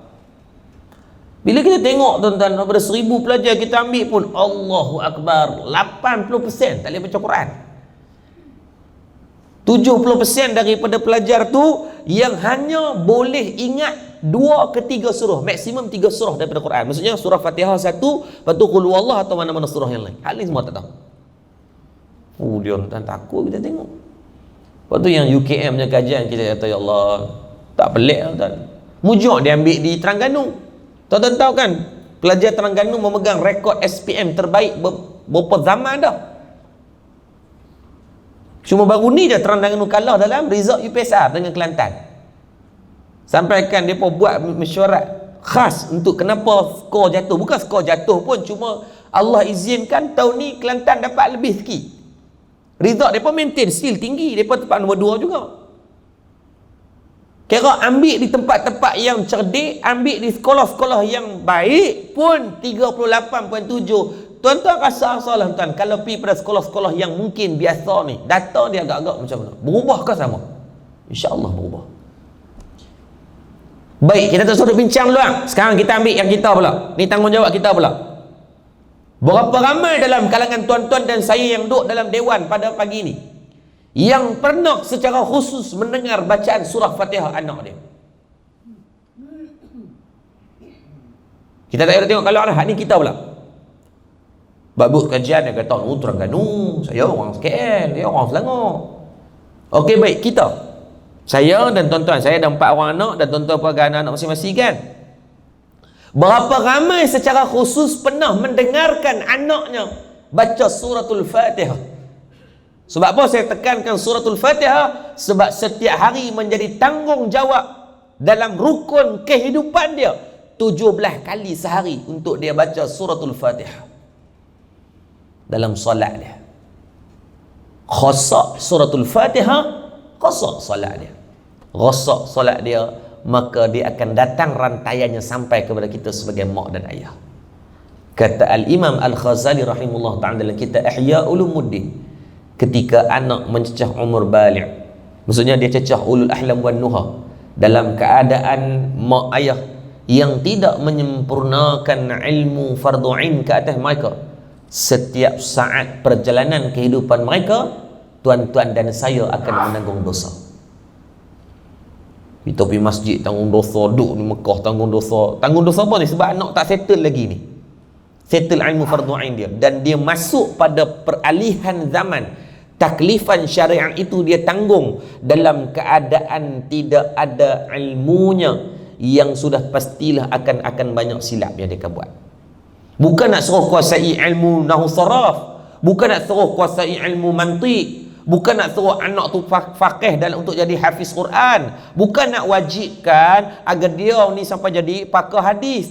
Tak, cuma pada asas ilmu fardu ain. Tapi kalau yang tu tak settle, tuan-tuan, kita ni sebagai mak ayah tidak kira apapun status kita, apapun gelaran kita, apapun pekerjaan kita, pemimpin, ulama, ustaz, kerajaan, pembangkang, pegawai rendah, pegawai tinggi, tak kira siapa dia, tanggung dosa. Persoalannya kita pernah dengar tak? Surah Fatihah dulu je. Tuan-tuan boleh tak balik sekali kita pakai semua buat ni? Nah, kalau boleh ni cuma satu Ahad ni insya-Allah cuti, anak-anak yang mungkin ada di rumah dan sebagainya ambil ruang tu. Nah, balik lagi mungkin dah ada di rumah apa semua. Cuma ingat ada beberapa cara lah. Jangan buat baca depan adik-beradik dia yang lain. Jangan baca biar suami isteri pun jangan bagi duduk sekali. Maksudnya macam ni. Setiap anak tuan, saya bukan nak ajar tuan ni, tapi kita buat. Saya buat di pelajar saya suruh mak ayah buat. Alhamdulillah bila mereka buat, benda tu Allah izin jadi. Sebab budak-budak dia ada ego dia juga, dia ada dia punya marah dia juga. Walaupun depan mak ayah dia rasa malu. Maka balik lagi tuan-tuan duduklah kereta atau nak balik rumah, bincangkan. Sebab tuan-tuan tahu dalam anak-anak 3-4 orang anak kita ni, anak pertama dia rapat dengan siapa dia, anak kedua dia rapat dengan siapa, kan ada macam tu.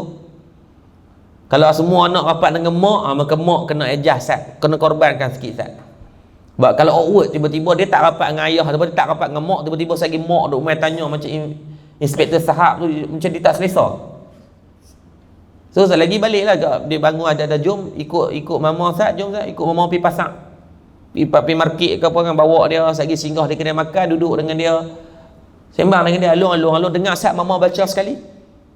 Kalau mama baca salah, alung tegak nak baca Bismillahirrahmanirrahim, Alhamdulillahi Rabbil Alamin, Ar-Rahmanirrahim, Maliki Yawmiddin, Iyyaka na'budu wa iyyaka nasta'in. Betul baca.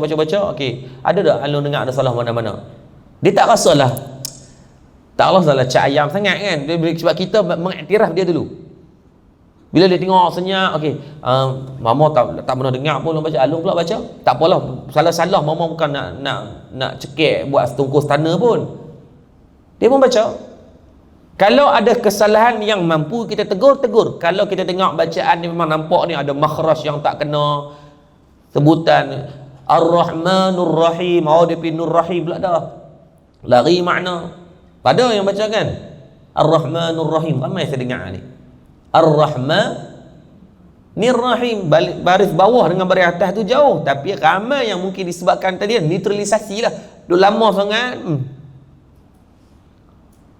Nun ni kat mana, mim kat mana, yang mana tutup mulut, yang mana buka mulut, zal di mana, za di mana, yang mana kena di antara lidah, duduk di antara pertengahan mulut.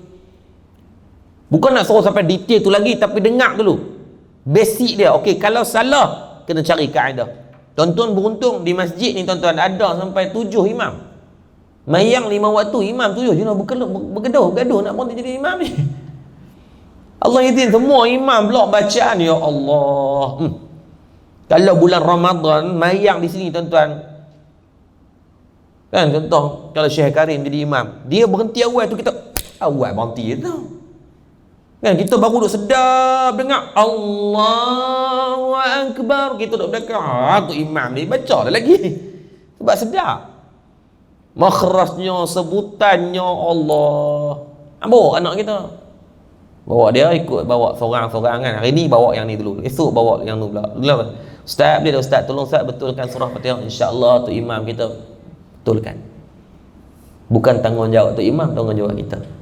Ingatlah anak kita duduk di rumah, dia duduk di mana pun dalam keadaan tak selesai ilmu fardu ain, kita sedang menanggung dosa. Ustaz, macam mana anak kami yang duduk di luar, anak saya duduk di asrama, anak saya duduk di universiti, telefon tuan. Telefon dia tanya dia sihat ke apa semua. Long tolong Ustaz dengar mama baca surah Fatihah, so dia baca pula. Kita buat wajib tuan.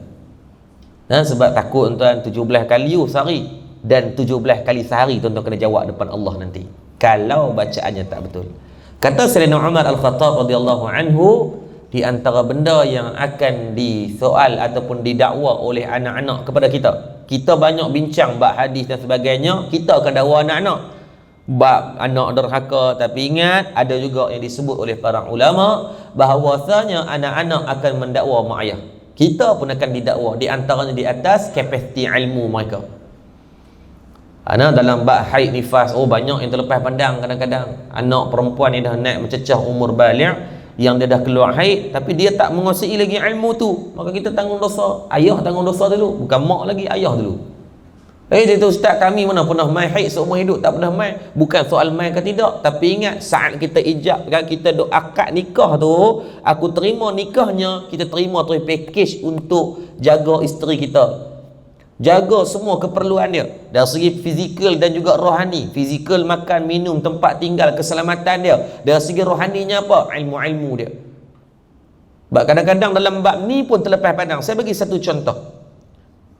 Tuan-tuan balik ni saya yakin insya-Allah termasuk saya ni banyak yang terlepas pandang. Contohnya apa? Ketika isteri bersalin. Tuan-tuan, ketika tu ramai yang mungkin terlepas semayang. Contoh waktu saya bagi situasi, ibu-ibu nak bersalin mungkin bersalin pukul 9 malam. Maksudnya deliver tu pukul 9 malam. Ketika tu masuk kata lagi isyak. Dia panggil apa? Contraction. Sebelum bersalin tu dia panggil apa? Construction tu pembinaan kan? Contraction. Macam lain je bunyi. Yang tuan-tuan faham lah, apa contraction ke, construction ke, completion ke, apalah. Kan bila berlakunya sakit dia main nyit gitu kan. Okey, baik. Ketika sakit tu mungkin berlaku pukul 8.30. 8.30 tu masuk dah lagi isyak. Dah masuk, tapi dah lagi tak semayang. InsyaAllah ketika tu dah tak sempat lah nak semayang kan. Beranak waktu rokok jenuh lagi. Biasa, tapi dah masuk waktu solat. Maksudnya ketika tu dah wajib kena solat, cuma dalam keadaan yang dah sakit. Pergilah hospital. Bila pergi hospital pukul 9 lebih apa semua tu, dan lagi tak sembahyang. Tak ada dah, duduk doktor kata ini dah buka 4 inci dah, kena tunggu sikit lagi. Ada tak mungkin nak tolak pilih berun, doktor kata okey kau ambil uduk tu kak sebelum nak deliver ni kau sembahyang insya-Allah ada? Tak ada, memang kita tak sempat dah. Dalam keadaan darurah macam tu, tapi kita sedang berhutang tak solat dengan Allah? Sedang. Bila sedang berhutang tu, insya-Allah yang perempuan ketika tu mereka sedang menanggung kesakitan yang mereka tak sempat dah nak fikir ni. Siapa yang bertanggungjawab ketika tu? Pihak suami. Kita kena catat. Ni dia terlepas punya insya. Bila nak kena dia qada ni? Selepas habisnya ni nifas nanti. Habis pantang, abang ada sayang, hari tu ingat tak sayang salin pukul 9 lebih. Maksudnya dah masuk isyak tapi sayang tak ada nak semayang lah. Jadi sayang qada balik solat yang ditinggalkan tu. Tapi hak ni ramai yang terlepas, ramai yang tak tahu. Dia tu ustaz macam mana saya nak tahu ustaz tu 15 tahun lah beranak, takkan saya kena beranak lain kot. Tu nak amalkan yang tu. Tak payahlah maklum dah menopause dah ni. Tu nak buat macam mana? Tuan-tuan nak cek macam mana? Ibu-ibu nak cek macam mana? Takkan nak telefon hospital. Hospital ingat, mesti ingat tak saya yang 40 tahun lepas yang bersalin dalam lift tu. Mesti ingat tak saya bersalin pukul berapa? Tu suruh buat gelong mampu ke waktu nak tahu. Saya nak buat macam mana? Senang aja. Balik sekali lagi cek dalam surat beranak. Tengok dalam surat beranak anak tu akan ada waktu berapa, pukul berapa dia dilahirkan. Saya pakai buat lah, kita pakai buat. Saya try, saya cakap okey, ni pukul rupa, ni pukul apa. Kita boleh buat anggaran. Oh, anak beranak pukul 8 insya-Allah maghrib tak ada mayang dah ni. Qada. Kita sedang berhutang dengan Allah. Tu ilmu tu. Nah, balik saya kita pakai buat nah, insya-Allah. Kadang-kadang hari ni anak kita ketegang semayang mungkin sebab kita sedang hutang solat kita dengan Allah.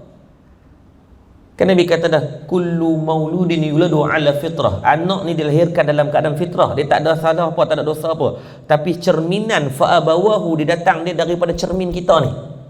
Hari ni kenapa anak kita tak semayang? Tuan-tuan cek balik mungkin 15 tahun, 30, 40 tahun lepas ni kita pun jenis culah buat semayang.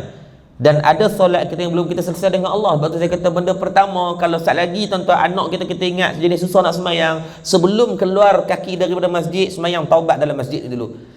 Taubat di atas mungkin ada kesalahan kita dengan Allah yang belum selesai sehingga Allah memberikan gambaran dan cerminan anak jadi macam tu. Jangan sombong dengan Allah. Saya sendiri yang bercakap ni banyak dosa yang kita takut kalau cerminan buruk pada anak itu datang daripada kita. Kita zalim sebagai seorang ayah kepada anak. Kita zalim sebagai seorang mak kepada anak-anak kita.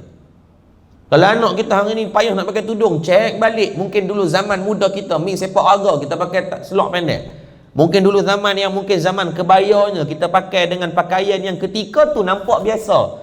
Islam ketika tu kalau pakai ni tutup kepala nampak tengkok tu biasa. Tapi adakah kita sedang pernah berdosa ketika tu? Pernah. Minta pengampunan khusus kepada Allah. Ya Allah, aku ingat zaman muda aku, ya Allah, banyaknya pergi function ni pakai baju kebaya. Sebab waktu tu baju kebaya biasa lah. Bukan minta cerminan tu, cerminan. Maka sebab tu Nabi kata wa khiffatin minad din, dajjal tu akan datang ketika mana zaman manusia itu penguasaannya tentang ilmu agama ni mula ke laut dah. Mereka tidak faham. Surah Fatihah pun tak boleh, Quran yang tak boleh dibaca. Takut kita tengok tentang data sekarang. Sebab tu saya sendiri buat kerjasama banyak. Saya pergi Indonesia, merantau di Indonesia ni semata-mata nak cari modul macam mana nak bagi budak-budak kita boleh cepat boleh baca Quran.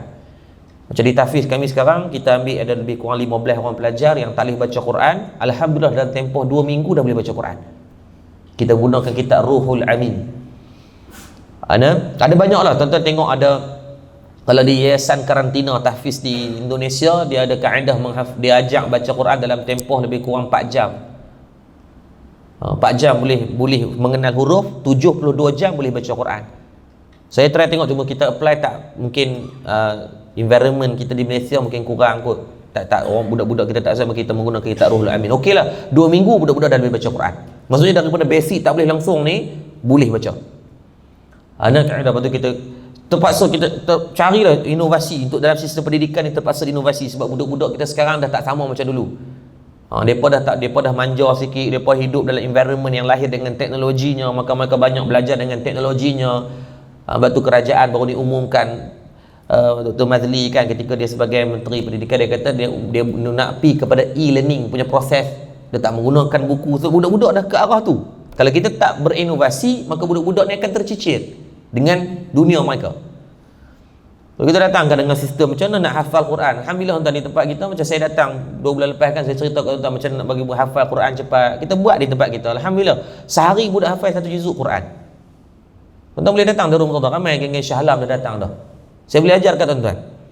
Macam mana teknik nak hafal Quran bagi cepat. Saya bukan teknik saya tuan. Saya pergi belajar dengan Ustaz Adi Hidayat di Indonesia. Kita belajar pada karantina tahfiz yang dah melahirkan lebih daripada 10,000 hafiz dalam tempoh sebulan sahaja. Tadi tuan-tuan tengok, dia buat di Shah Alam kan minggu lepas kan, di hotel di Palma. Dia buat sebulan hafal 30 juzuk Quran. Ada 30 orang peserta lebih. Dia dah batch yang ke-4 ke-5 dah datang Malaysia. Di sana banyak lah, daripada 84 cawangan dah. Saya pergi di sana, anak Syekh Somad ada, anak Kiai Ajim ada di situ. Yang paling laju adalah menantu Kiai Ajim, namanya Maulana Yusuf. Dia tak pernah hafal Quran, tapi dia ni duk mengaji kitab lah. Dia ada basic dalam bahasa Arab dan sebagainya. Dia menghafal 30 juzuk Al-Quran dalam tempoh 14 hari. Itu rekod lah, rekod. Saya pun tak pernah jumpa lah cepat macam tu. Anak menantu Kiai Ajim. Anak menantu Kiai Ajim 14 hari. Anak Buya Hamka 30 hari.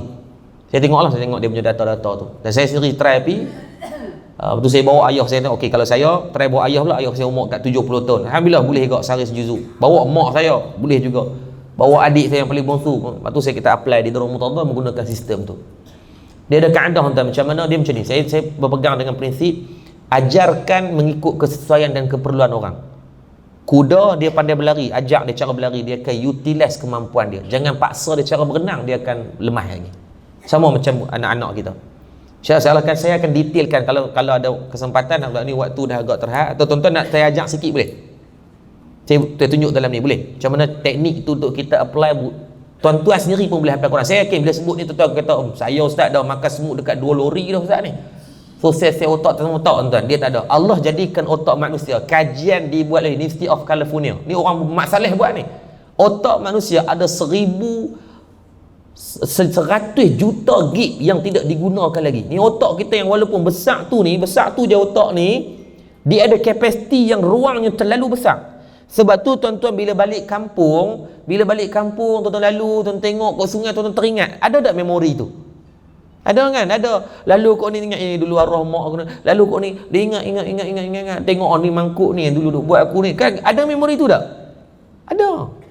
Adakah sebab semut tuan-tuan lupa? Tak. Bukan sebab semut ke apa, sebab tidak dilatih otak. Tuan-tuan tahu tak, menghafal Quran sendiri kena ada warm up. Tak boleh masuk Al-Quran terus baca, tuan-tuan, otak akan penat. Wajib, kalau di tempat kami, wajib dalam halaqah 5 minit pertama kena warm up otak. Warm up otak ni buat apa? Mengapai mana-mana surah yang mudah dulu. Walaupun suratul Fatihah yang dia ingat dah, tak apa baca ya. Bismillahirrahmanirrahim. Alhamdulillahirabbil alamin. Arrahmanirrahim. Maliki yaumiddin. Atau baca surah-surah lazim dulu, tak apa. Baca dalam 3-4 minit dah panas sikit otak, baru go. Baca hafalan dia yang baru siada. Jangan terus main tu, dia akan stress, dia panggil otak dia tu. Dia depress lagi. Macam saya ambil ni teknik daripada karantina lah, macam mana dia menggunakan satu kedip, satu perkataan. Satu kedip mata ni, satu kedip mata. Boleh kita buat. Boleh saya panggil seorang. Siapa nak jadi volunteer Ustaz? Saya doakan siapa yang jadi volunteer ni Allah bagi jadi hafiz ataupun hafizah insya-Allah. Saya tahu tuan-tuan takut nak main sebab kata Ustaz lagi saya nampak bodoh kat depan Ustaz. Tak tuan, insya-Allah tak bodoh. Guna teknik yang betul dia akan jadi pandai insya-Allah. Boleh? Main kameraman kita. Tak bawa kamera dia tangkap sendiri, hang bukan nak kena pegang dia. Ambil masaf Quran satu. Boleh kita sebelum kita berhenti ni? Isnin ni insya-Allah dalam kuliah duha saya akan ajak tuan-tuan satu dewan ni akan hafal dalam tempoh 5 minit, boleh hafal 5 ayat Quran, 5 baris Quran. Saya akan buktikan.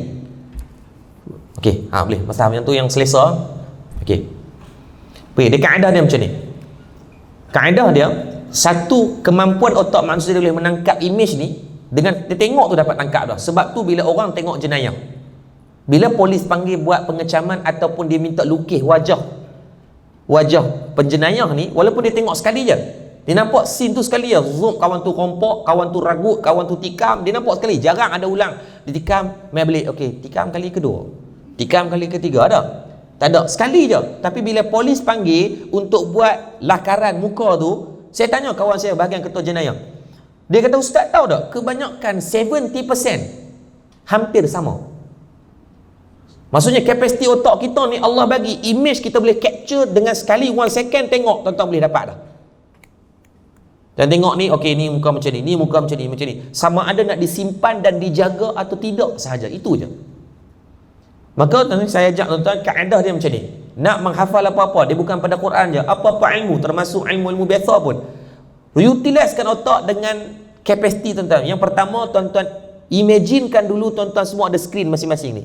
Ni macam skrin depan tu, imaginekan dulu semua. Okey, pejam mata tuan-tuan, imaginekan ada tak skrin putih tuan-tuan masing-masing? Ada tak? Tuan-tuan terpulang, tuan-tuan nak 40 inci boleh, 50 inci boleh, 60 inci pun boleh, atau nak besar sebesar alam pun boleh, besar program pun tak apa. Yang penting tuan-tuan dapat. Okey, nampak? Ada? Okey, baik. Kaedah dia mudah. Syekh, entah surah mana yang kita tak hafal lagi? Tak mau bagi yang dah hafal, tak kita aci. Okey, baik. Kita ambil suratul Baqarah, pernah hafal? Belum. Kita ambil pada yang awal lah, insya-Allah. Anda ambil pada muka surat yang kelima daripada suratul Baqarah, ain yang pertama, ain yang kedua, insya-Allah. Okey, surah ayat ni pernah hafal? Ayat 25 pernah hafal? Tak pernah. Okey, baik ya, tengok. Kaedah dia. Saya nak berdiri tak boleh ni. Tak apa, saya duduk tak apa nah. Tak apa, Syekh. Bukan anda nak anda bukan ilmu anda tinggi pada tak. Cuma nak kena mikrofon ni. Okey, kaedah dia. Tengok pada satu perkataan. Tengok, jangan baca lagi. Hanya tengok dia dulu. Tengok pada satu perkataan, tangkap image ni, masukkan dalam skrin yang tahu tadi. Okey, ni ayat yang pertama, wa basyir. Nah, okey, tangkap, masukkan dalam skrin tu. Okey, pejam mata. Ada tak ayat tu? Ada. Jangan hilangkan. Kekal. Okey, pi yang kedua. Wa basyiril ladzina. Pejam. Masukkan. Okey, ada? Pejam mata tengok ada? Jangan hilangkan. Okey. Yang ketiga, amanu. Masukkan. Relax, jangan tenang. Okey, ambil yang pertama tadi. Basyiril ladzina. Okey, 3. Masuk yang keempat. Wa amilus salihat.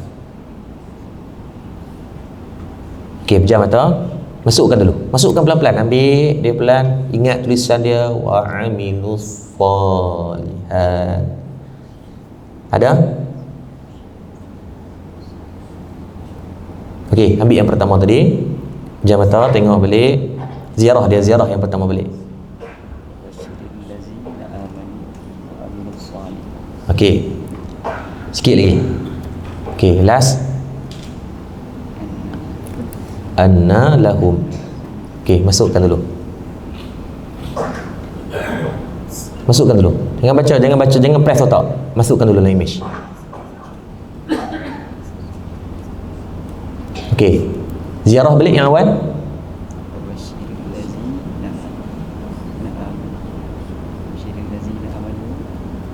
Wa amilus salihati. Anna. Okey, cukup. Okey ya. Okey, dalam tempoh berapa minit dia duduk depan ni? Lebih 10 minit dah? Tak. Tapi secara teknikalnya, okey, cuba baca daripada apa yang kamu ingat sekarang. Wa basyiril ladzina. Ziarah pada awal. Pelan-pelan susun, jangan stres, jangan tengok depa ni. Tengok depa ni hang lupa lagi. Pelan-pelan. Kan ada skrin sendiri tadi. Okey, relax.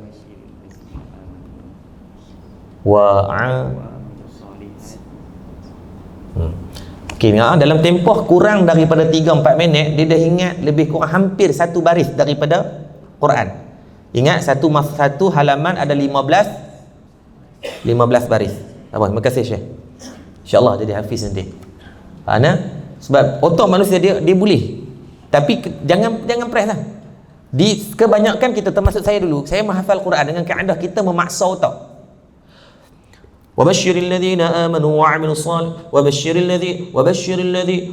Dia paksa. Benda yang dipaksa boleh ingat, tapi susah untuk betul-betul ingat. Dia boleh pergi hantar, lepas tu untuk dia nak mutqin, ingat tamat tu. Tuan-tuan boleh jumpa dengan Ustaz Aziz kita kan, imam datang sendiri kan. Dia antara sistem yang pada saya sangat power lah Ustaz Aziz. Hebat dia. Nah, jangan paksa tau. Ustaz akan penat. Tuan-tuan akan penat. Waktu kita duk rasa Ustaz, saya ni Ustaz Allah 40 tahun nak mati ni Ustaz ni, duk ingat khul wallah, sembahyang kadang-kadang bagi dua.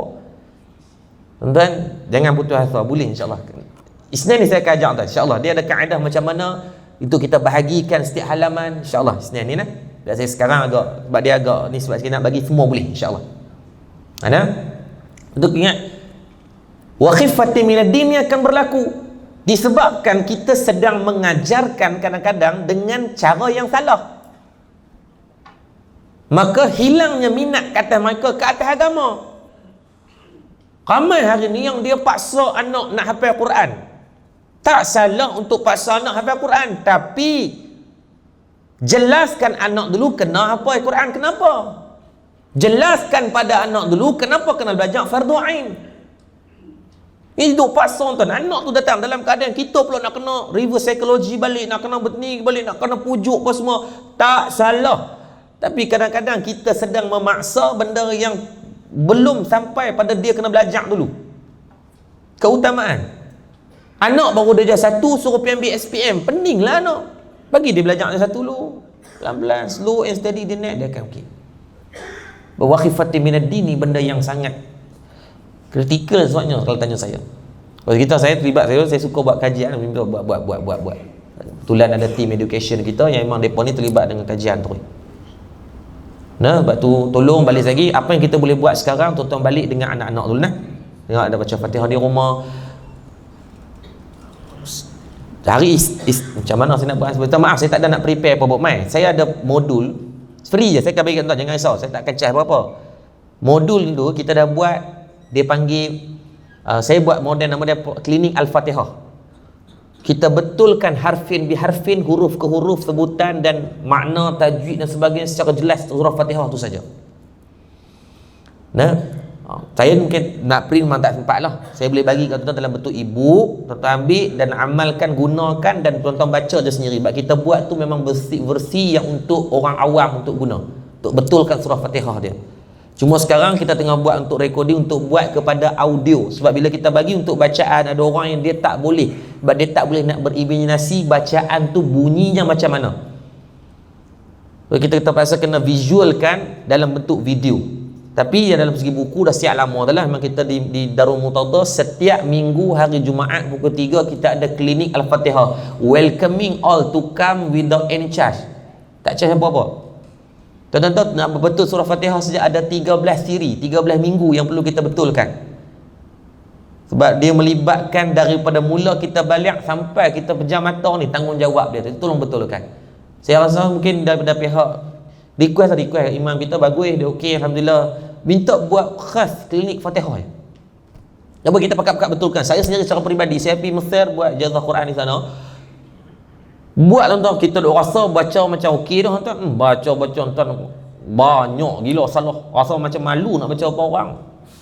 Banyak tuan salah, baca salah. Bila nak betul tau. Sebab kita try bila kadang-kadang mungkin kita dah berumur sikit tu, dia mungkin sebutan dah mula lari, tapi sebabkan kita tak pernah check, dia macam ni lah. Kita baca Quran seorang-seorang, ada salah tak? Baca Quran seorang-seorang, rasa salah tak? Tak salah, rasa macam khori kebangsaan. Baca daripada awal sampai habis tak ada salah. Memang tak ada salah hang baca. Tapi bila kita tadarus, ada kawan-kawan yang dengar, ada guru yang dengar, banyak tak salah. Oh jam, tak betul ni, tak betul itu, malas aku tak tadarus. Aku baca seorang tak ada salah, baca dengan orang yang ada salah. Kita dengar lah. Try nah. Bukan berarti saya baik pada tuan, tak, jauh. Saya yakin ni depan-depan ni ada ayah-ayah, ibu-ibu yang jauh lebih alim. Ni ada ibu-ibu yang dah 20 tahun duk mengaji. Tahu tak kalau duk universiti lepas peringkat doktor falsafah lah ni, sehari sampai berbelas-belas program kuliah, sebulan sampai berpuluh-puluh kuliah. Kita duk mengaji dulu pun 2-3 jamnya kelas di Azhar dan sebagainya. Ni tuan-tuan ni kuliah subuh, sagi sambung kuliah duha, lepas tu kuliah zuhur, tiba kuliah asar, kuliah maghrib, kuliah isyak, kuliah tengah malam, tengah awal pagi, semua kuliah ni. Patutnya graduasi ni bukan lambung topi dah, lambung dengan bangku-bangku sekali ni. Alim belakang dah ni, cuma mastur. Allah izin sebagai penuntut ilmu saya doa sampai mati, mudah-mudahan insya-Allah. Dan yang terakhir kata Nabi sallallahu alaihi wasallam wasu'zatil bayyin. Dan ketika tu orang ketika itu hidup dengan keadaan tidak mempedulikan nasib saudara kelilingnya. Tu saya kata tadi, penekanan kita pastikan rasa tanggungjawab untuk kita memperbaiki keliling kita bermula dengan ilmu fardhu ain tu dulu. Suratul Fatihah, bab solat, bab zakat. Saya jumpa CEO PPZ baru ni. Dia kata Ustaz Syukri, dia kata Ustaz tahu tak separuh orang Islam kita yang meniaga kebanyakannya tak keluarkan zakat. Sedangkan Allah cerita dalam Al-Quran, Nabi sebut dalam hadis berkaitan zakat ni seolah-olah kita ni nanti dihalau seperti binatang yang tidak ada pakaian pada tubuhnya dan makan bara daripada api neraka sehingga akan pecah terborai perut dan sebagainya. Hati-hati. Zakat pula banyak pula pembahagian zakat. Zakat emas. Emas pula ada dua zakat maklum nah. Ada zakat emas yang dipakai, ada zakat emas yang disimpan. Apa yang membezakan? Cara pengiraan pun berbeza. Setiap negeri ada uruf dia pula. Oh banyak ni. Maka asas dia tetap berbalik kepada ilmu. Maka persiapan kita sebelum kita mengakhiri program kita pada pagi ini insya-Allah, persiapan apa yang kita mampu untuk buat adalah dengan mempelajari ilmu-ilmu. Mudah-mudahan Allah Subhanahu wa taala menghindarkan kita daripada fitnah dajjal. Sehingga kan kata ulama, mintalah Allah matikan kita sebelum datangnya dajjal. Sampai peringkat macam tu. Sebab dahsyat sangat fitnah dia. Bayangkan dalam keadaan hujan tak turun, dia turun-turun, dia petik ya, tom hujan turun. Oh, yang ramai mana orang akan ikut. Dalam keadaan tuan-tuan ni semua binatang mati, tumbuh-tumbuhan tak hidup. Kan Nabi sebut dalam hadis kan, tidak ada makanan kepada orang yang beriman ketika tu. Manusia tak ada makanan, maka ketika datang Dajjal, dia lalu kawasan tu, dia nak apa pun keluar. Hang nak apa?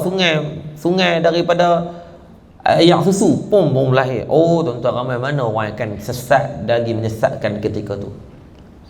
Maka minta pada Allah, mudah-mudahan Allah memberikan perhitungan yang baik kepada kita semua, mudah-mudahan insya-Allah. Ya, jadi insya-Allah saya rasa mungkin sekadar dulu apa yang saya boleh bagi pada tuan-tuan hari Isnin lah. Hari ini masih tak sempat sampai pagi tadi, pukul 5 pagi baru sampai. Saya balik daripada Cambodia, balik rumah Ustaz. Semalam saya ada program seharian di Darul Murtada sampai malam balik saya tengok anak saya demam. Memang saya tak sempat, ada dah dalam laptop semua dah ada dah. InsyaAllah Isnin ni kita pakai laptop, saya akan bagi kepada tuan jadual pemakanan kanak-kanak yang betul. Saya yakin banyak orang yang tak trigger soal pemakanan, tapi kami sangat jaga soal pemakanan. Saya pernah bagi kepada tuan kan cara pemakanan sunnah kan, dan kita dah completekan, dah siap dah cara pemakanan yang sempurna setiap hari. Apa yang do dan apa yang don't. Sebab ingat dalam kehidupan kita yang ni ramai tak jaga. Saya bawa benda ni sampai peringkat kepada saya sembang dengan Ustaz Aziz, saya jumpa dengan Ustaz Dailami. Dia pengurusi tahfiz di Selangor kan. Saya pergi ke Cambodia dengan dia baru ni minggu lepas. Dalam soal pemakanan memang kita tak jaga pun. Sedangkan ada 2 kajian PhD dibuat soal pemakanan untuk tahfiz di Selangor. Tapi sayanglah endorsement tidak berlaku. So kita ambil modul tu, saya jumpa dengan ada 6 orang doktor termasuk 2 dietitian daripada UPM, dia bantu untuk buat pemakanan. Saya nak bayar, dia kata Ustaz, kami nak be part of it lah. Kami nak, ini adalah CSR kami, sumbangan kami. Kami nak mengapai Quran tak mampu, bagi budak tu mengapai, kami tolong buat cara pemakanan. Dahsyat tuan. Bila kita trigger soal pemakanan, memang budak-budak boleh hafal Quran gila-gila punya. Dia mudah macam ni. Kita yang sakit, dia doktor akan advise cara pemakanan kan. Darah tinggi ada tak cara nak makan dia? Ada. Orang kecil manis ada tak cara makan dia? Ada. Orang kurus nak gemuk ada cara makan. Orang gemuk nak kurus ada cara makan. Takkan orang yang hidup sihat biasa, yang nak mengaji, nak menghafal tak ada cara makan? Adalah. Kita tak buat, tak amalkan lah kan.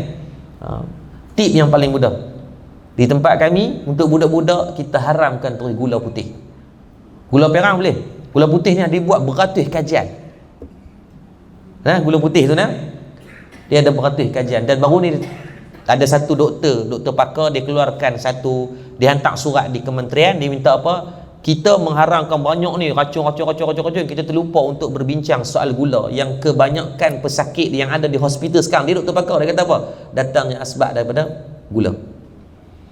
Bukan nak suruh halang tu, tapi minta kontrol. Di banyak sangat ni produk-produk ayat tinnya dengan coklat lah apa semua tu kan, yang semua kandungan gulanya membuatkan hari ni orang Malaysia jadi diabetes dan obesiti.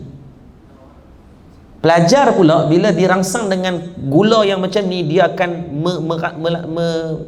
dia kacau otak. Lepas tu jadual tak benarkan langsung ni, gula tak boleh langsung. Tapi kita gantilah, ada beberapa alternatif yang lain. Hari Isnin saya bagi secara detail terus kepada tuan-tuan. Laptop saya apa semua saya tak sempat nak book ni tadi. Jadi saya kata tak apalah ambil Isnin ni. Sebetulnya saya tengok ada 2 slot di sini, kita ambil terus pada hari tu. Cara pemakanan dia pun pagi tu pun kita dah kontrol lah dengan kismis. Kismis ada 2 jenis. Satu kismis untuk otak, satu kismis untuk saraf. Hitam untuk otak, kuning untuk saraf. Yang ni siapa yang buat kajian ni? Profesor Dr. Nana. Tuan-tuan tulis nama dia. Profesor Dr. Nana Fazil. Dia orang sini. Dia buat PhD di Israel, tuan-tuan. Dia ada 2 PhD dalam neurologi dan juga dalam saraf. Dia bentangkan soal cara pemakanan kismis tu saja. Saya umur saya dekat 30 baru saya tahu kismis ada 2 jenis. Kita dulu hentamnya tokok dengan botol-botol rasa awak tak cerdik, silap ubat. Duk makan yang saraf yang kala lain. Tapi dua-dua ada manfaat. Tapi manfaat yang ubat yang betul-betulnya di mana? Dia abang ni tu ustaz, dia boleh detailkan dalam kajian dia kan. Panggillah, jemput dia, Profesor Dr. Nana Fazil. Dia pakar pemakanan. Dia duduk khidmat dia buat PhD di Israel. Dia jaga budak-budak Yahudi yang menghafal kitab Hebrew ni. Jadi pemakanan dia kata jaga tu, dia jaga. Dan dia kata contoh apa benda yang tak elok untuk budak-budak makan. Contohnya nasi goreng, jangan bagi budak makan pagi untuk dia nak menghafal. Saya duduk tahfiz 7 tahun balas nasi goreng tuan. Bukan salah pada nasi goreng, ibu-ibu ayah-ayah yang tak menghafal sangat tak apa. Nah, makan dengan kuali-kuali pun boleh.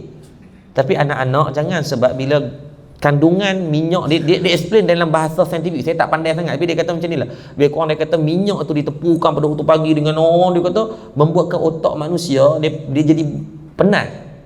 Dan bila menghafal Quran, dia tak melibatkan pergerakan. The only way otak akan respon adalah dengan cara dia tidur, dia mengantuk. Tu yang dia menguap, dia apa semua bila bagi dia makan. Makan wajib, sarapan wajib, tapi kita ada kaedah dia. Dia buatlah, dia bantu kita buat. Kalau tuan-tuan tengok diet dia, Allahu Akbar tuan, jual buah pinggang. Kos untuk belajar saya setiap hari, diet saja untuk jaga diet dia setiap hari ni hampir RM30 sehari. Dan saya pula pengajian percuma, kita cari bola, alhamdulillah Allah izin ada orang yang bagi bantuan tu. Contohnya apa lagi? Kita di doktrin lama di Malaysia, di antara benda yang lama dah, kita kalau makan kacang akan jadi masalah, betul? Di Malaysia kalau kacang tu dia tahu makan kacang naik jerawat, dia tak? Seorang Malaysia sanggup tak naik jerawat, otak bengong pun tak apa.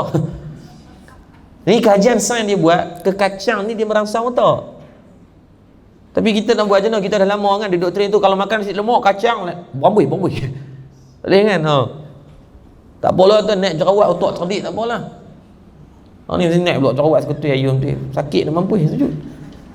Memang kacang wajib. Pada anak tuan buat, ada banyak pula jenis kacang, ada 6-7 jenis kacang. Pilih nak kacang mana. Kacang paling mahal walnut, sekilo RM60 tuan. Makan dengan plastik-plastik. Ada jenis. Saya nanti hari Senin lah insya-Allah. Siapa yang tak boleh main hari Senin tu, tuan-tuan minta kat kawan kau yang main. Kenapa tuan-tuan ambil nombor telefon ni, tuan-tuan mes WhatsApp, lagi saya minta staff saya hantar lah tuan. Ambil 014 601 9090. 014 601, tuan-tuan mes WhatsApp ke office lah, office Darul Mutadharah Turi. Saya maklum pada staff siapa yang mesej hari ni bagi yang jadual pemakanan tu. Ada dalam ni, ataupun ada tuan-tuan ada grup WhatsApp tuan-tuan ada. Yang duk sebar-sebar ni pas maklumat, saya hantar kat situ tu. Kat saya adalah dalam ni ada dalam bentuk PDF ada. Cara pemakanan tu. Apa yang do, apa yang don't, apa yang kena, apa yang tak kena. Contoh buah labu, Nabi suka makan buah labu. Saya kaji tengok buah labu, Allah sebut dalam Quran, dalam surah Allah sebut dalam Quran, saya tak ingat surah mana. Dalam keadaan jelas Allah sebut, dan juga kajian sains dibuat kenapa labu. Tembikai, kenapa tembikai? Kan ada tembikai dalam kitab Syama'il Muhammadiyah kan? Semua ada. Jadi kita bila buat tu memang budak-budak. Saya kalau tuan-tuan buka dalam page Mutadharah Dakwah Center, cuma buka tengok, ada satu budak yang dia buat rekod seumur hidup saya, dia ni paling rekod paling tinggi. Budak daripada Pahang, umur 11 tahun. Dia hafal sehari 62 muka surat. Hafalan baru.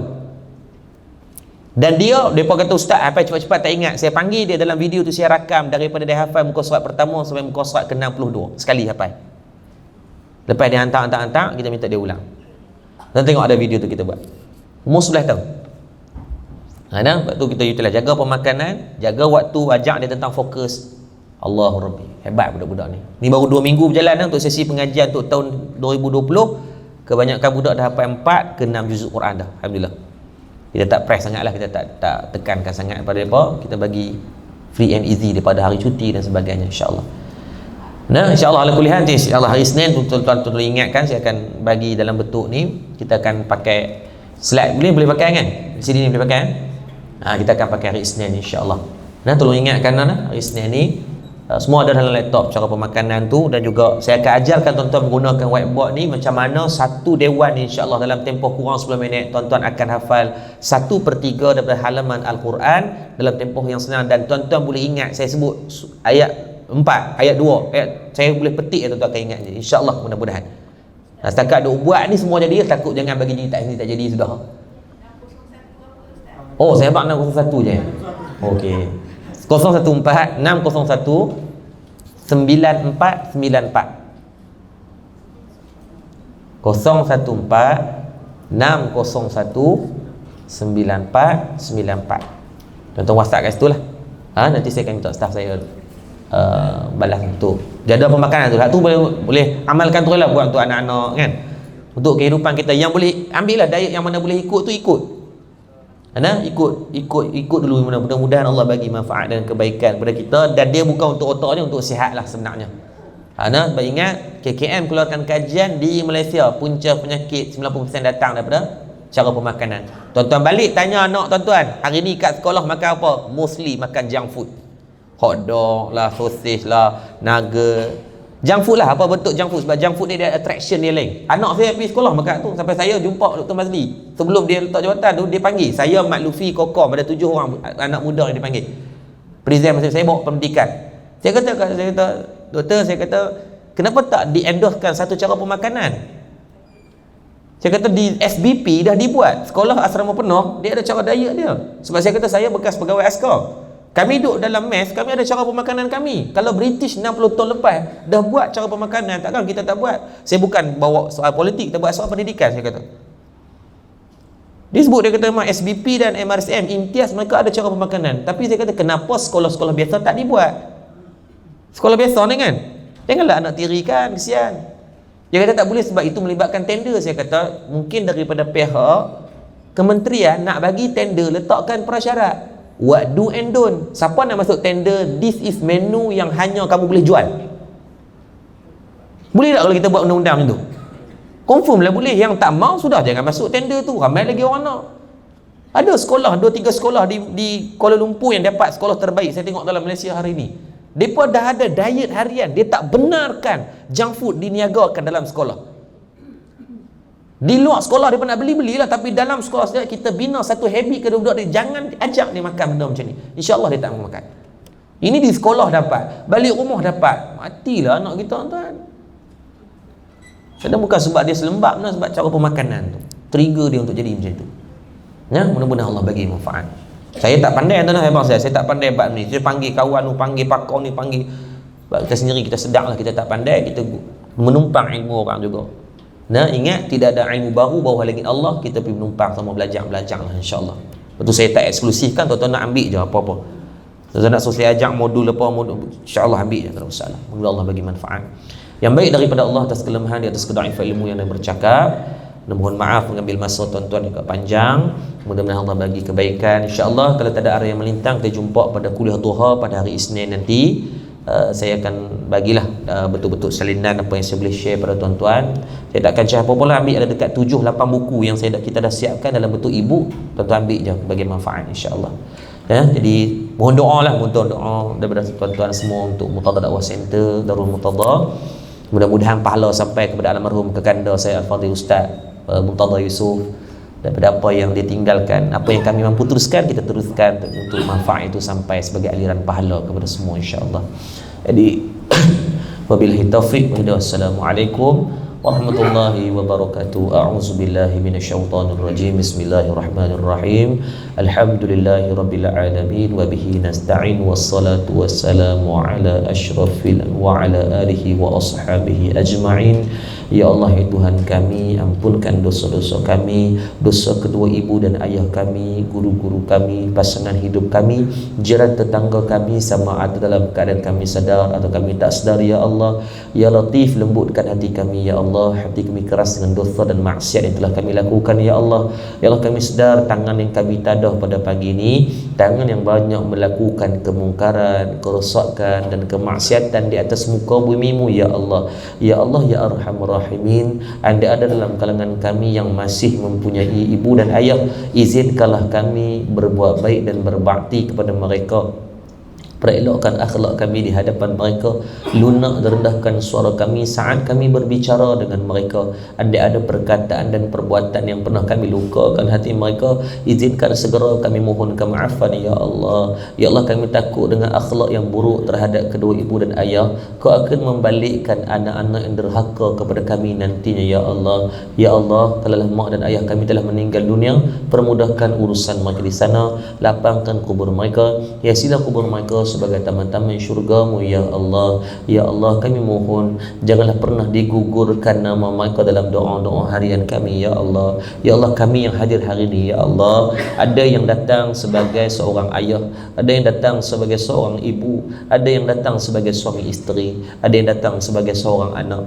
Maka izinkanlah kami ya Allah, andai kami sebagai seorang suami, kami jadikanlah kami suami yang baik kepada isteri kami ya Allah. Andai kami sebagai seorang ayah dan ibu, Kau jadikan kami di antara mak ayah yang bertanggungjawab kepada anak-anak kami ya Allah, yang dapat kami mengajarkan mereka untuk mengenal agama-Mu ya Allah, agar kami mencukupkan kefahaman ilmu fardu ain sebelum mereka mencecah pada umur balik ya Allah. Ya Allah, kami berdosa kepada anak-anak kami ya Allah, kami berdosa kepada pasangan kami ya Allah, kami banyak mengikut daripada amarah nafsu kami ya Allah, kami marah mereka ya Allah, kami herdik mereka ya Allah, kami hina mereka ya Allah, kami pukul mereka ya Allah. Maka ampunkan dosa-dosa kami ya Allah. Ya Allah, dalam ni lah kami semua buat dosa ya Allah. Ya Allah, kami semua berdosa kepadamu ya Allah. Maka Kau angkatlah doa-doa kami ni ya Allah. Kami menzalimi diri kami ya Allah, kami menzalimi hak orang lain ya Allah, kami menzalimi pasangan hidup kami ya Allah, kami menzalimi hak mak dan ayah kami ya Allah, kami menzalimi anak-anak kami ya Allah. Maka ya Allah, Kau pandanglah kami dengan pandangan rahmat-Mu ya Allah,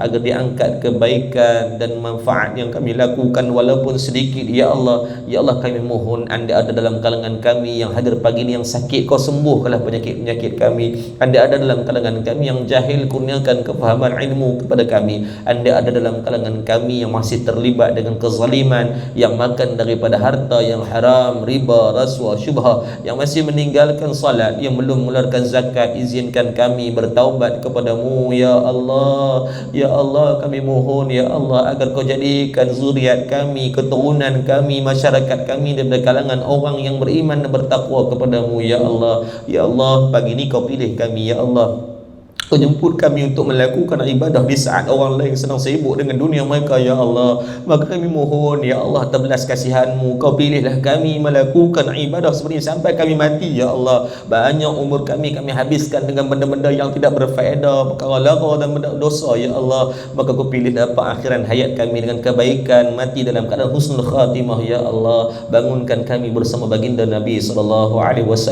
bangunkan kami dengan sahabat-sahabat di sekeliling kami ni ya Allah, untuk penyaksian baik di antara satu sama lain ya Allah. Ya Allah, Kau jadikan anak-anak kami, keturunan kami, zuriat kami yang celik Al-Quran ya Allah, yang dalam hati mereka ada Al-Quran ya Allah, yang atas mereka adalah perlembagaan Al-Quran ya Allah. Rabbana atina fid dunya hasanah wa fil akhirati hasanatan wa qina adzabannar. Walhamdulillahi rabbil alamin. Taqabbalallahu minkum minna wa minkum, taqabbal ya karim. Saya pernah sembang dengan satu orang pelancong daripada France. Dia ateis, dia tak percaya pada Tuhan. Saya cerita detail daripada perjalanan Nabi Adam sampai Nabi Muhammad, apa hubungan antara Nabi dengan Nabi, tentang hari kiamat, surga dan sebagainya. Dia kata, terima kasih Tuhan, seumur hidup saya, ini kali pertama, engkau lah orang pertama yang ceritakan tentang the truth ini kepada saya.